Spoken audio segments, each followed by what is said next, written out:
Hey guys, thank you for joining us for another exciting episode of YOMO. This is the Year of Magical Learning podcast, and today we actually have a brand new book to talk about and enjoy. And this is Reflection 194. And I guess this is a Bill Bryson-esque kind of book.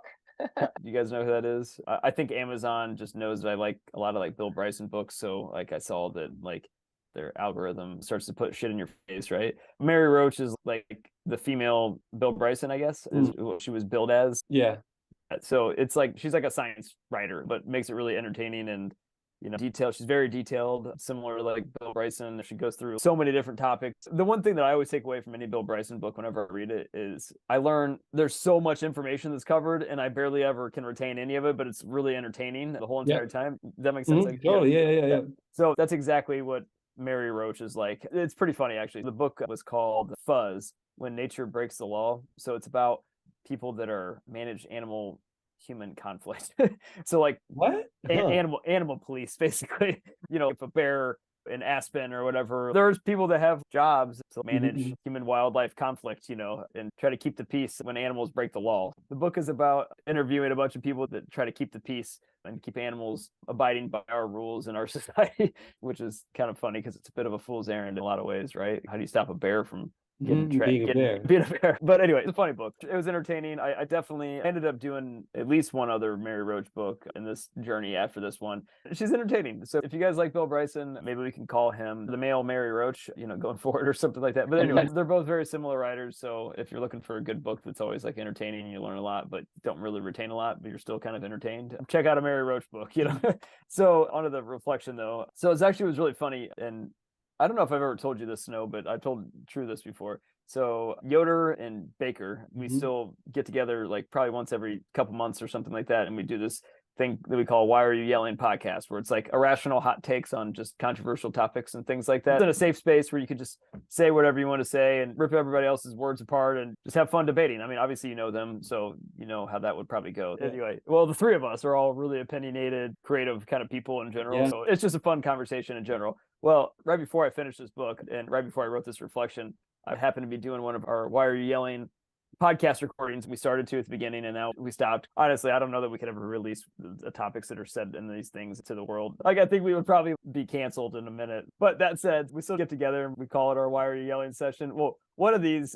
Baker was saying he was at a dinner party one time and he sent everybody into a tizzy when he said, animals can't commit murder. And I started laughing because I knew what he was talking about. But like, everybody at this dinner party, like, we're like, absolutely, they can commit murder. Like, what are you talking about? They murder things all the time. And he was like, no, they can't commit murder. Like, like I get what you're saying. They can kill people. Anyway, so he did what Baker does. And he probably went and quoted like 900 philosophers and ancient scripture and texts or something like that to prove his point, but really annoying sometimes, So it was funny because it got me thinking about like this whole entire human wildlife conflict management thing. The reason why animals can't commit murder is they don't know what murder is. Like, murder is something that we labeled and defined and we understand and it's clear and it's defined. It's one of our 6 laws of the 10 commandments, right? Like, it's remarkable that we can, in my opinion, that we can even have 10 commandments and laws that people can understand and language to be able to communicate that in words where we can all understand. For us, murder means taking a life for just taking the life's purpose, whereas like animals, when they kill somebody, they probably kill it for a purpose, whether it's dinner or protecting their family, whatever it may be, right? It just got me more and more thinking about this book and the irony of having people that are on the front lines of protecting human beings of our laws and against nature. And the thing is, nature always adapts. Like, every time they try to do something, everybody in this whole entire book that they would interview, like every time they would try to put a new stop measure gap in place to protect against these animals and keep our laws and our society going, nature just went around it, right? And it's, it's very similar to a lot of the conversations that you and I've had over the past months doing this thing of, humans we're so stupid sometimes where like we think that we can impose our will on nature, but like nature always wins and always goes around it. And it's like we should just flip our mindset, and go toward the nature route, I feel like, and run downhill, I guess, if you will. And that's what this book made me think about. Rather than trying to push the boulder up, let's just actually run the other way and try to beat the boulder. Exactly. Yeah. Like, go with the flow, right? Don't try to go against it. So that was the reflection. Nature always adapts, and we should probably recognize that and stop trying to impose our will on it. Love to get your guys' thoughts. The question is, are you fighting nature or embracing it? Yeah. What are your thoughts? What are yours? You cannot be fighting against nature. This the whole spill that Chris and I have about clubbing is you do not want to push the boulder up the hill. You do not want to go against millions of years of discipline. You just can't do it. You cannot fight gravity. You cannot go up against the river and expect to win. Eventually the river is going to overtake you. You say, well, I'm going to defy gravity. No one can defy gravity forever. I can hold my cup, my little cup, right? My little cup here, right? I can hold that cup. Eventually I have to put them down because I cannot go against gravity. And so to me, this is what we're saying. If you're a beaver, you must dam, right? You have to be who you are and go with the flow. If the river flowing down, you need to go with the river. You can go up the river for some short temporary moment in time, but it's cost tremendous amount of energy and power, and you're not getting very far because the water flowing and it's keep coming, and it is so strong. And even if you be able to go for a short distance, eventually you have to give in. I mean, I don't care if you're a rocket, you can shoot, right? But as long as you're inside the gravity, eventually it will fall down. And so that's to me is, as nature is concerned, you are talking about, because you have like how many 50, 60 years worth of experience, and even 100 years, even 1,000 years worth of experience versus nature that has millions and billions of years experience. So if that is the odds like stacking against you, why would you fight against nature? I mean, you think about it. Why would you fight something and say, hey, I would rather be going up the river and trying to beat my enemies just because, I think I can. So the enemy don't need much to kind of defeat you, just because they can probably throw something down the river and kind of, smash you in the head and you probably lost. If you are not well suited in conditions to be in a jungle where there's humid, where there's a lot of things that you don't understand, where there's bugs, animals, and poisonous plants, if you don't know that and you go fight in a jungle, you can't beat the local people that been conditioned for that. Because like what we were saying yesterday, for me as a native of Vietnam, and my parent came from there and their parent came from, so the gene that we have been conditioned to endure the humidity. So when I come to the United States, I see a lot of my American friends, especially the white ones. They The every gringos. time, and I live inside in a semi kind of humid environment, Houston, right? It's humid, a lot of humid, but it's not as humid as Vietnam. But the thing is, when these guys probably live here as well. I don't know how long they've been in Houston, but even for them, they have not been conditioned long enough that every time they go out in a hot summer, they become soaking sweat. You can see the sweat coming out of their shirt. Whatever shirt they wear is completely drenched. And for me, I walk out, there's no sweat. I have no sweat, right? And so this guy is trying to struggle to say, hey, why can't I keep my sweat under control? So you think about the conditioning of a gene that has been able to say, hey, I can adapt to regardless, because I've have so many different generations. I don't know how long the generation would happen, but I can guarantee at least 3 generations of my family has been in the humidity environment. Therefore, the body has adapted, and the 3 to 1, whatever, it's still gonna beat you in the odds for the most cases. And if you're talking about like a long tail of millions of years versus like thousands of years, right? It's a huge, big difference in terms of the ratio between something that's being conditioned and trained for that versus someone who is not. So the question can't be more obvious and say, are you fighting nature, embracing it? To me, if you want to have I guess, a decent chance at life, you should not go against nature. What do you think, so? This quote kind of makes me think of how our society does fight nature and has to fight nature to create a stable society for human civilization to flourish. So whether it's creating vaccines or creating structures to house us within all the inputs and infrastructure and fossil fuels and materials that in the long term isn't sustainable, but people end up building this nice shelter for us to live under. So, other structures and other people are really creating this system and society that does fight nature But those might be also some of the billionaires too who really create those structures, or the politicians. So I think it depends where you are. Some people fight nature, and some people benefit from those people who are fighting nature. And I think it can just kind of depend on how people are wired almost, or how they've been conditioned through their upbringing about what's the life that they want to live, what they deem is a worthy life. For sure. Well, what do you want to do? I mean, do you want to fight nature, or do you want to just Question. roll with it? I think of like a dam, right? Like an actual dam that humans build, right? Yep. It might last 50 years. Sure, we can try to impose our will on Lake Mead in Nevada or whatever for a while. It's never going to be a permanent solution, no matter what we try to do. And if anything, the long-term effects of that are even worse. You know, like you see the droughts going on everywhere in the West. That could be easily because we don't know what the hell we're doing. You know, like there has been hundreds of thousands of years of conditioning as to, you know, why the Colorado River hasn't dried up. You know what I mean? But we're the ones that are trying to do it by thinking that we're smarter than nature, I guess. I'm not saying that we shouldn't, you know, because we have our own purpose as humans, right? You know, I mean, I think personally our job is to try to fuck shit up, you know, and so nature has to recalibrate. Yeah. So, you know, I mean, we're creators, right? You know, we just do shit, and we don't know, you know, we don't know what we're doing. But yeah, I mean, I don't know. I'm curious. What do you want? No, what would you do? I want to do? Boy, do I want to fight nature, or do I want to embrace it? Gosh, it's. I mean, is there another or here to dance with it? Could be. I mean, there's never black and white. Whatever you want.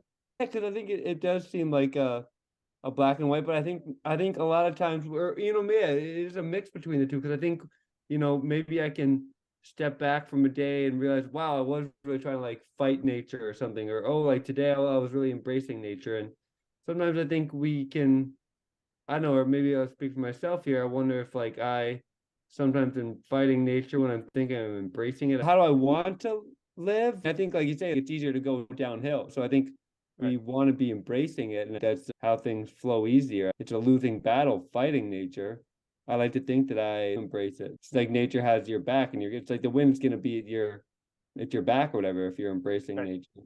Yeah, for sure. I mean, hell, I mean, even the simplest things like alarm clocks, you know, like I mean, we literally have created time, you know, and we said that this is when you have to be somewhere, so we like force ourselves to be awake, you know, like, and then run ourselves into the ground. I mean, it's but that's the thing is we are breaking the law of nature by putting up the alarm clock.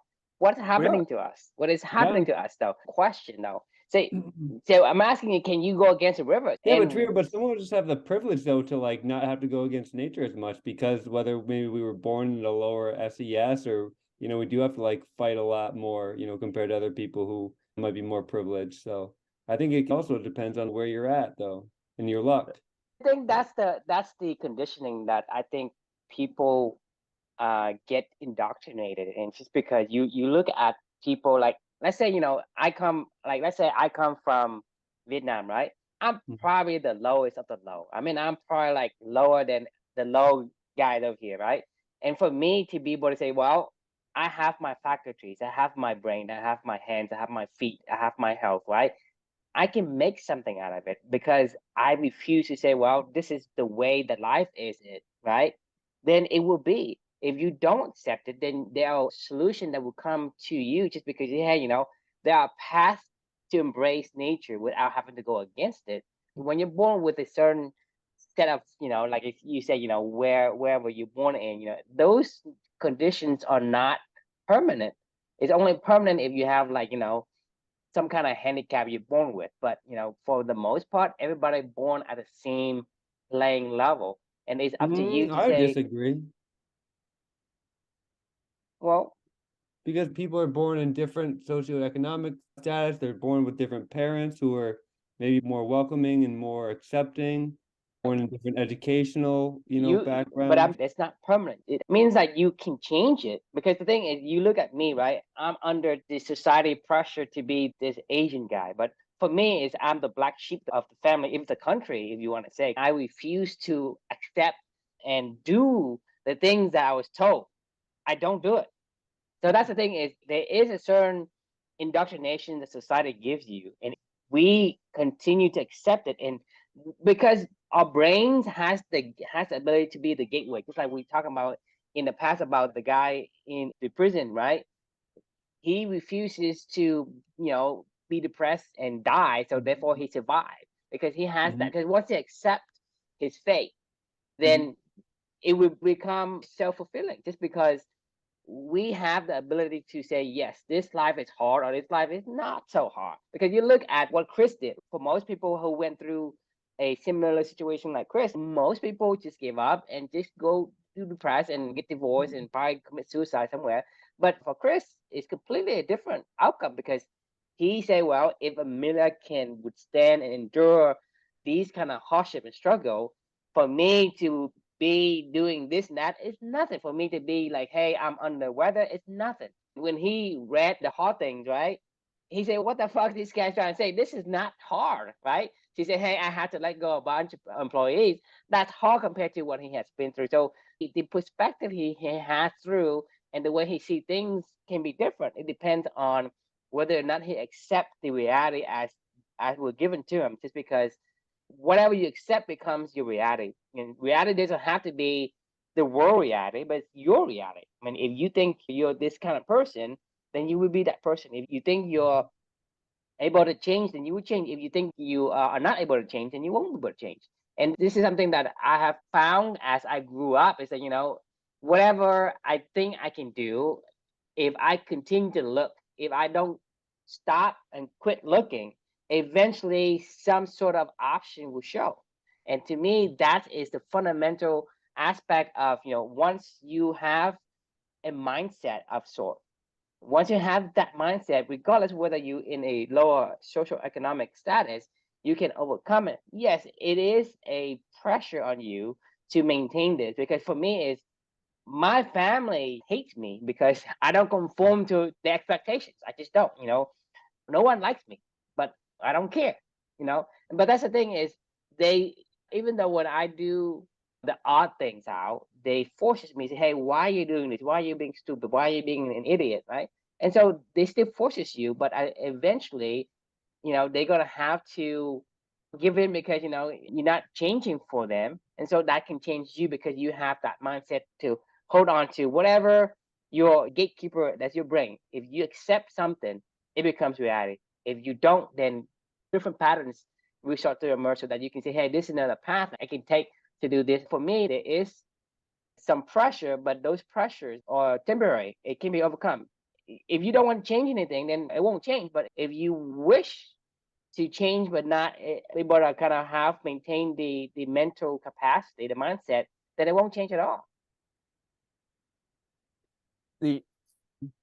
I hear where you're coming from, but the same thing true with you as well. I agree with you both. I think when it comes to kids, it's a little bit different. I think kids are a whole nother story, all ball wax all its own kind of thing, just because they don't have the capacity, they don't have all the human tools yet, at their disposal. The brain isn't developed yet. So when it comes to fighting nature or embracing it, even if you look at from us and our perspective, I think one of the things that we do that is in our nature is to be imaginative, use our imaginations, and be really creative, right? Kids can definitely do that. But I think that's my point, though. Kids started out being very imaginative, right? For sure. But over time, we suck it out of them. we suppress. We as parents, as adults, as society leaders, suppresses these. The 30,000 question of why get smacked in the face. Say, hey, shut up and eat your fries. That's what suppresses the imaginations. But all kids started out with imagination. They ask you why, forever, because they need to understand, because they need to connect. It's not because they're trying to be funny or smart ass. No, they just want to understand, because they haven't got the understanding of the piece of concept that you told them about, right? Why something happened. Well, I don't still understand that one. So I don't know why until I can find a piece that I already know, so I can start connecting the dots to where you at. So you look at all kids, like I said, all kids who has all the faculties they were born with, right, without being a handicap, they are the same. They are using their imagination. They are playing with imaginary friends. They have the ability to see things that is, hey, I can see things without seeing things, right? So to me, can you tell me of any kid that doesn't do that, aside from having some kind of handicap because of some kind of accident or whatever, that you're born with something missing? But Every kid that has all the natural faculty has the ability, but the kids that become something more than they are is because whether or not they're being shunned or not. If they are not being shunned, right, then they will be able to explore the possibility. One of our nature is to explore. I mean, we have to explore, find solutions, and find new things. We have to discover. And so, if you leave kids without shunning them, then they will become this person that's going to ask other questions and understand themselves. The problem is in society, we're very structured, especially in the Eastern countries or where like Japan, Korea, Vietnam, they're making so structured that you have to fit into this particular mold and you cannot go outside the box. When you go outside the box, you've been punished severely. I mean, you're talking about like in Japan, right? A kid was killed because he was late and somebody just slammed the gate on him and kill him. And so these are the harsh conditions that's being suppressed onto these kids, and these imagination, these gifts, these faculty has been completely shut down. And this is why I say society prevents you from doing the exploration that you need to do. But if I say if you leave a kid and you have some kind of a guided structure, then they will be able to self-explore on their own, and they can say, well, if I don't get an answer from you, I'm going to get an answer from someone else, right? And a lot of times they're going to ask them the question is when they stop asking the question, because they keep asking the why, but when do you stop asking the why? Like 100 times. Because after like the 10th time, your mom or your dad say, hey, shut up, I don't have time for this. Just shut up and eat your fries or whatever. This is one of the books that you read, Chris, about the design of everyday life, everyday things, something like that, along that line. Because essentially, like kids have very, very similar attributes in terms of how they are behaving when they're at a certain age. When you agree, and then after like maybe after 7 or 8 years old, then they start completely change and absorb the environment and the culture and the doctrine that was enforced upon them. They don't have any other choice. And to me, the environment cost it does have that, but like I said, it's hard and it's easy to kind of like buck the trend and say, hey, I'm not going to accept this doctrine for whatever reason. It's really hard because when you go against culture, then it's like, you get shunned. You get, like you just said, your family doesn't want to have you around. I mean, it's really hard. Like that is something that is in our nature, is we are social beings as well, So the two things that you're saying are really important, because we're talking about nature versus how we are, right? And we're talking about our nature, and then we're talking about literal nature. So I think the path forward to how we connect those two dots is understand what our nature is first and foremost, and then understand how we can apply that into nature, that goes together. So we're all running downhill, like, because we are super creative and imaginative and we can come up with anything, but oftentimes we come up with the dumbest, stupid shit that is against our own, like you said, that's harmful to our own selves and also harmful to nature. Like, I mean, there's a reason why like the Gulag Archipelago didn't work, because when you strip people of their freedom and their ability to connect with others, like, or Hitler's concentration camp, I mean, you can't make humans be not human and expect that to last, right? Like, exactly. And so essentially you're describing going against nature, which you can't, because it only temporary. You just like, it just never works. No, not in the long term, because like in the ultimate sense, you cannot go against nature. Because like I say, I can hold up something as simple as a cup, right? But for how long? A month? Do you think I can hold for a month? I mean, like not for forever, obviously, but yeah. So it's not against, because the thing is, you saying, hey, oh yeah, I have a brief moment that I was against the river, I was against gravity, right? I jumped up, right? I was against the gravity for like split second. So do you say that's going against nature? Right, because you're fighting nature, but the thing is, there's no point in fighting nature if you're not going to win. If you swim up against the river current, right? Would you get to the end of the river? You do learn a lot when you fight nature. You learn not to do it, but like maybe we need to fight it sometimes. But which way the current's going if you aren't fighting? What my how do you know to not touch fire? Like some the thing is, this is, to me, it's an effect. It's an effect of something that comes out, because you're talking about pain, right? When you in pain, you have to say, hey, what I'm doing is not, I cannot take it. I have to start to look, right? So you open your eyes and start looking. So it's the discovery and exploration that Right. makes you learn, not the fact that you're going against the nature. When you go against nature, it gives you a feeling of I cannot continue to do this. So I have to explore. The aspect of exploration and discovery is what makes you learn, not because you go against nature. If I go against nature and close my eye and put my head in the sand, I will not learn a single thing, right? So that is only an effect. If, for example, you and I were to go on vacation on 4th of July, the question is, did I cause you, Chris, to go on vacation because I went on vacation? Or was it just a coincidence that it happened to be 4th of July, and 4th of July was the reason that you and I both went on vacation? So the coincidence versus the cause and effect. You have to understand what caused what. You can't say going against nature will cause me to learn. Oh, I agree. I didn't say it was 100%, but it definitely will be a catalyst to force you in that direction, whether you choose it or not. I mean, you're gonna have to learn if you're Right, but gonna try. I'm saying, like I said, as far as like pain and suffering is not the cause of the growth, right? Oh no, It is not I understand. directly Yeah. causing it. It's just you have this coincidence of, okay, pain gives you the ability to say, hey, I have to look for something else, and the looking aspect of it is what gets you growth, because you learn something more than you're able to focus on something because you had to find an answer. So you start to look, and when you start to look, you discover. When you discover, you learn, and when you learn, you grow. And so direct cause and effect, right? You don't want to get that confused, because it's a side product, the side effect of something else that happens to be in the same space, right? Because I'm talking about, hey, if I go on vacation and you go on vacation too, did I cost you to go on vacation, or did you cost me to go on vacation? It's neither. It's because it happens to be 4th of July, and 4th of July is the actual direct cost of why you went on vacation and why I went on vacation. What do you got? What are your thoughts? Is that your question? But I guess that was my question there. I mean, how can you really pinpoint what the reason was? I can tell you what does not work. I can only disprove, I cannot prove anything. I can only disprove you.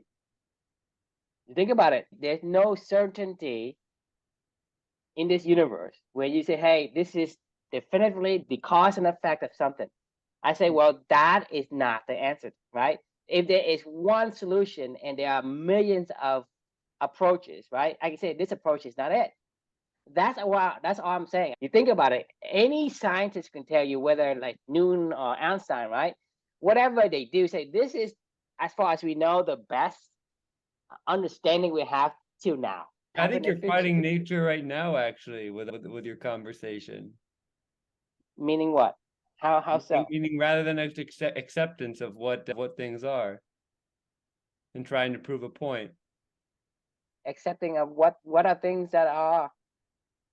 I mean, I'm not sure I understand your question there. What is thing that's there, right? Because you're telling me something, right? And if it's not like downhill for me, then I say it's not. So to me, it isn't fighting. You think about it, and like you say, it could not. It don't have to be your downhill and my downhill has to be the same. It could be different.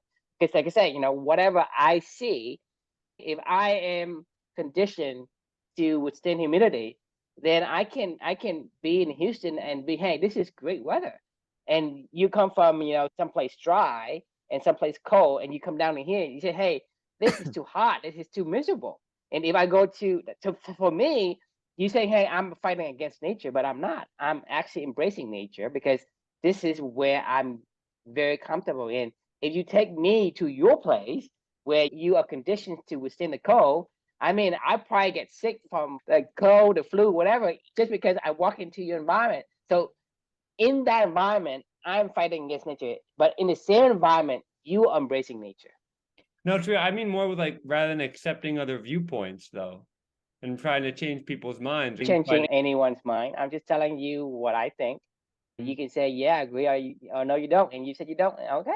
So that's what I'm saying is, I don't need to prove a point. I'm just asking if, what I'm saying. But why do we talk those then sometimes rather than isn't it easier to prove a point or to show that we're right? Well, it goes back to how to win friends and influence people, right? You're never going to win an argument, like ever. Like you said before, there's constructs that have been built up in your mind around where your thoughts are and where they're leading to today. And that has taken your whole life to get to where you are right now, of where you believe what you believe today. And there's no way any conversation's ever going to change that. Just a one-on-one conversation with somebody on a random time and place like that. And it's not going to happen. No, I don't think so, actually. And I don't mean that I don't want it to. I just don't think it can. I don't think that you can break somebody's paradigm just by speaking truth, or not truth, but by speaking something that maybe is a different perspective that could open their eyes to something else. I don't think that you would have, a lot of other activities would have had to have already been happening to lead up to that, for those words to have impact on you. Like just one random conversation that, with somebody, that I don't think is ever going to break that paradigm personally. But to your question of why do you even talk about it in the first place, like, that's actually an interesting question to me personally, because it goes, well, I don't necessarily want to talk to everybody about this stuff, because I'm not trying to, I wouldn't want to invite everybody on this discussion either, because they're not going to have fun.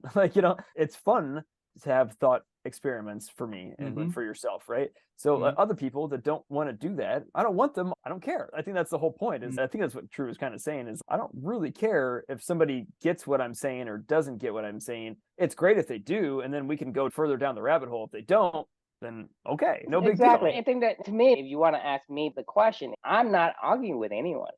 I'm just saying, hey, this is what I think, right? Poke holes at it, and I say, okay, if you poke holes at it and I don't understand, the point of me saying anything to anyone is because I'm hoping that I can explore. That's it. You're hoping to explore, for them even to find holes in your own thinking? So the thing is, I need to know if what I say is even reasonable to anyone. And they say, well, why do you think that you don't understand? Then I have to kind of reevaluate what I think. And if somebody bring a good point that I'm being blindsided by, then I'm going to take that and expand my horizon. And the only reason why I'm talking to anyone, because I value, and like I talked to Chris, because I've seen in the past what your questions and ideas will bring to me will expand my horizon. If you don't agree, I have no quarrel with it. I don't. For me, in a way, I don't. In like, you think about what I say is an argument. It's not an argument. I'm just saying this is what I think. It could be, valid, or it could be, just BS. And if you say BS, then say, okay, that's BS. Then I actually say, okay, let me think about it. If it's BS, and I kind of go through the thinking process, and I say, yeah, I think he has a point. Then you know what? The next time I talk to somebody, I ain't gonna give the same BS, because I knew for myself it's wrong. Therefore, I've actually grown another level. Just because it's sort of like testing your convictions or your ways of thinking to see if there's holes in them. It's about exploration, right? Explorations. When you explore, you discover. If I don't have the ability to talk to you or Chris, then who's gonna poke holes at what I say? And then I say, well, that's the perfect. There's nothing to improve on. There's nothing to discover out of this thing. And if you say, well, yeah, because the thing is, I can't see everything. And just like I told Chris, like, if I'm facing west and he's facing east, right? Where's the sun? He's seeing the sun depending on the time of the day, and I see the sun different. And the thing is, these things comes only because we talk and we explore and discover. Because if I don't, and I say, well, the sun's always this way, we're not able to triangulate what our perspective was in terms of the other person's perspective. And that gives us another dimension to look at it. Yeah, because I think that's one way that I could end up in, like, taking sometimes the way that you can talk is it seems like and that might be me, who knows? It seems like trying to change the way somebody thinks. But that's also not necessarily a bad thing. Sometimes it is good to, I think, change the way a person thinks. Let's say, for example, if I think it's okay to kill babies, right? You guys would probably want. But the thing is, you think about it, that anyone who agrees with you 100%, there's no conversation. If you say, hey, true, Well, no, I this mean, is I think this. you would talk a lot about it. Actually, I think you would say, yeah, no, I love killing babies too. Like, how do you like to kill those babies? Because that's what I like. You know what I mean? Like, I actually think that would open the door. That's I think this the is what I'm opposite would be saying. true. No, this is what I'm saying, Chris. If Though you did, you cannot agree 100% because the reason why you're asking how you kill this baby because you may not know how they kill the baby. So there are certain areas that's undiscovered. That's where you have talking points. Whether no, it's I agree. unknown, right? Because you say, hey, I like killing baby. That's one of the common things that we agreed on, and then the other things around it are really gray areas and unknown. That's why we want to talk. That's what's interesting to us. Time out. Let's use a different thing than killing babies because you know, like because to Snow's point, like we would have both said no, I don't agree with that, and we would never talk ever again to somebody ever again. And if that was the topic of conversation at hand. So I get your point. I mean, it's only because you're that's something I don't. Maybe we can say, yeah. fine, like did abortion? Well, I mean, like I don't know Right. where you guys said on abortion, but like yeah, that like abortion should be illegal or something like that. You know, That's better than it was just not triggering, but you know, it made me think of other things. You know, when you said that. So like, yeah. So like, let's say in the case of if I think abortion should be illegal, like I mean, it is good to, like you say, even like try to poke holes in people's thinking so that they do, because I mean, if as a society, as we have more of a general understanding and everyone's on similar wavelengths with certain things around like morality and what's right and wrong, then it is easier to have a society.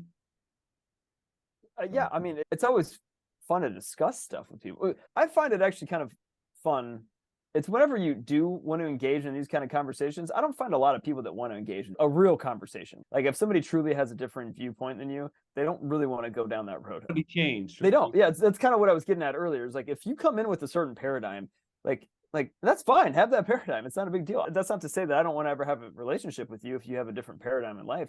I'm gonna have a different relationship with you. Like if you do agree with, not even agree, if you have commonalities around values that I have, right? Like if we share certain things that we both are that is our nature, you know, that you enjoy and that I like to enjoy, right? You're gonna naturally connect more. I'm not saying that like I can't connect with somebody that has a different idea. It's just that like I think it's more challenging. I think it is more challenging because I think you know, a lot of our social cohesion is around trust.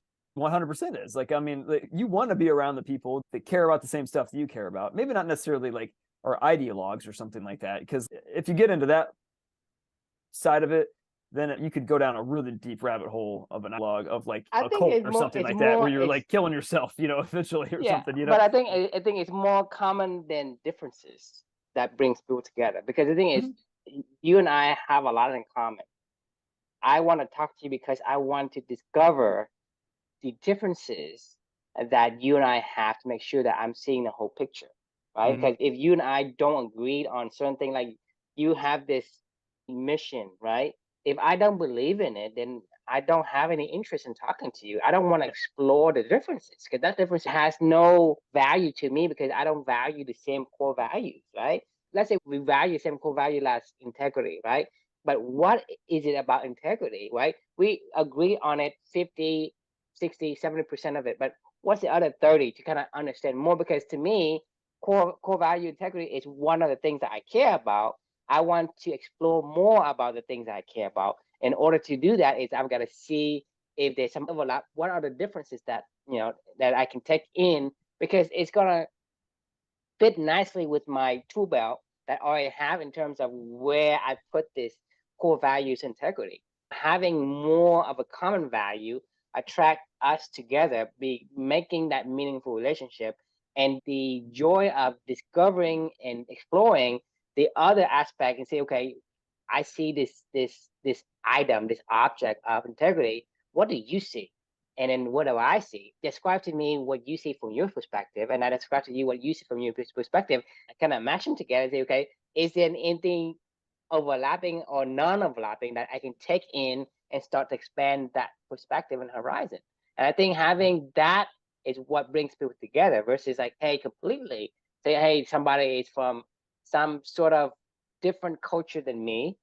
There's no need for me to want to talk. There's no interest in there. So I guess I gotta say, you gotta be more common than differences. But there's some differences that allow us to do that. But that's what I see. and maybe I'm wrong. I had a question for you guys. Are you fighting nature or embracing it? Given that you guys are embracing things now, I'm curious, what's the last thing you gave up that you were fighting? That's a great question. Last Coffee? thing that we gave up. Like in terms of like, what were you fighting that you're like, all right, I need to actually embrace this or whatever, like rather than be fighting? Because obviously you weren't like, this is like, you get what my question? Yeah, no, I do. When I realized I was running uphill against something. Yep. So the best example I give you is Salesforce. I quit my job. This is running uphill. This is against what I care about and what I want to do with my life. So I quit my job. And after finding another job that did align with that, I've stopped doing 2 other businesses that didn't align with what we were trying to do. I've probably quit more things in this journey than I've started new stuff, because it's given me more clarity as to what my nature is and what really matters to me. So it's like more and more things fall off on the wayside, Now, like, I try to only do stuff, not all stuff, but I mean, like, most everything I do is with a purpose. True. I mean, it's a similar story, just because I used to, what you call, hustle and trying to do a lot of things at once. Now I say, well, I want to focus on something that I want to do and I enjoy, and I say no to everything else. I mean, regardless of what it is, a lot of time when I was in my younger years, I was running a company, and like I told Chris yesterday, most of my client comes from referral, right? And nowadays is if I'm focusing on one thing only, if I see something else and somebody comes to me and asking me for my services, I say no. It goes against the concept of I don't run for trains, so I don't do that.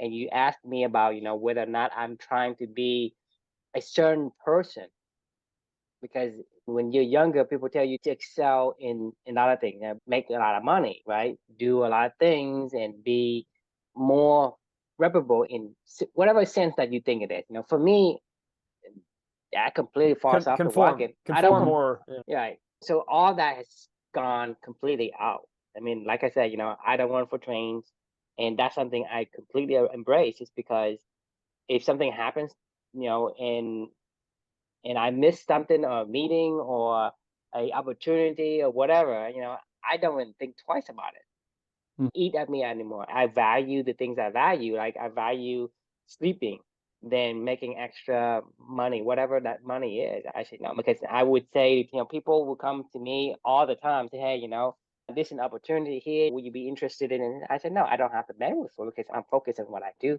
And that's something I think is completely changed the way that you live your life and change the way you feel. The house of balance question. Mine's always a 7 and 8. What is there to struggle? I don't do that anymore. That's a good question. Your own answer? Yeah, I think with the cheese company, having started, it can be hard to let go of things. It's been hard for me to let go of things.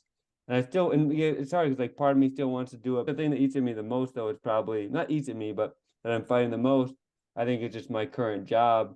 Just too many hours spent not focused enough on my own projects and what matters to me. So, but I'm like, feel like I'm flowing my way towards, or working my way towards, like it being less and less of a battle with me. Whether like this year I'm 3/4 time, who knows, maybe next year I'll be half time, and also kind of just growing more food for the school, and that way too I can also focus more on the creamery business. But at the same time, have a little bit of financial security with having a job. So I think for myself, it's a balance between fighting the natural instinct to not have a job and just embrace life, but then having some financial realities or financial comfort level that I'd like.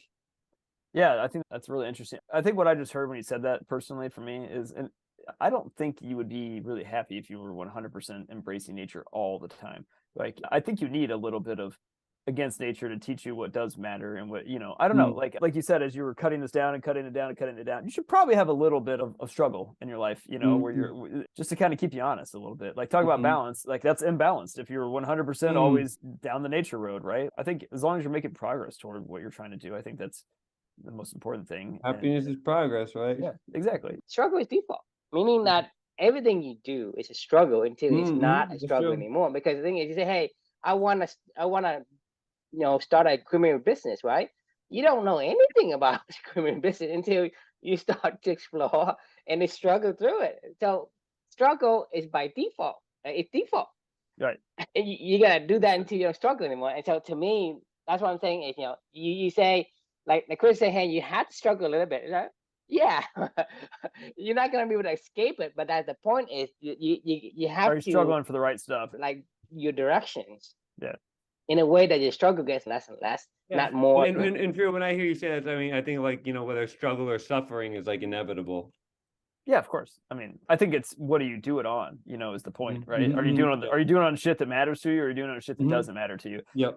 Like, I mean, I know you love your students and everything, and I think if you it's just sort of like, hey, I like working out, but I don't want to work out for 9 hours a day. Yeah, like if you could teach for an hour or two a day and just make that a part of your life, I'm sure that would be probably sufficient for you to satisfy what you cared about with teaching. For you, you're saying, what I'm hearing you say is 10 hours a day and lesson planning and all this other bullshit that it has to do is just, it's too much. Ironically, that's because society has put a construct on you of, well, people's got to go to work, so they got to have your kids in school. Exactly. You have to specialize and you have to do that's 8 going hours against a day nature for this.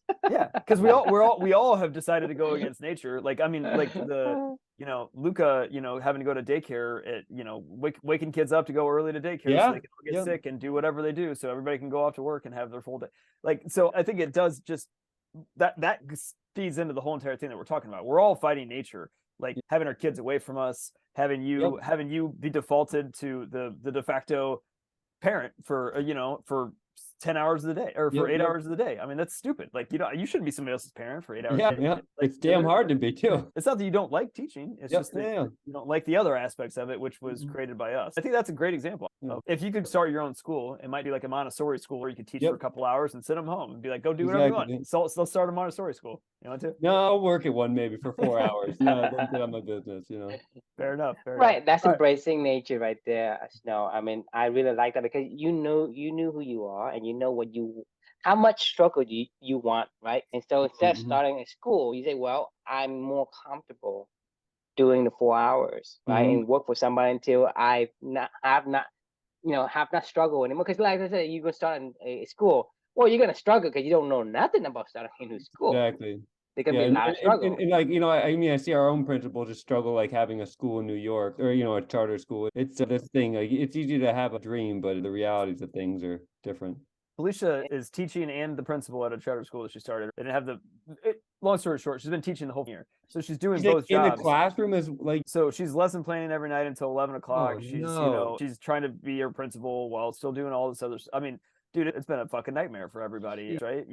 At least on my end, I just watch her run herself into the ground every single day. She's normalized a little bit to it, but like it's still not. They're like making enough money. But the thing is, and all this stuff. Sustainable. It cannot last.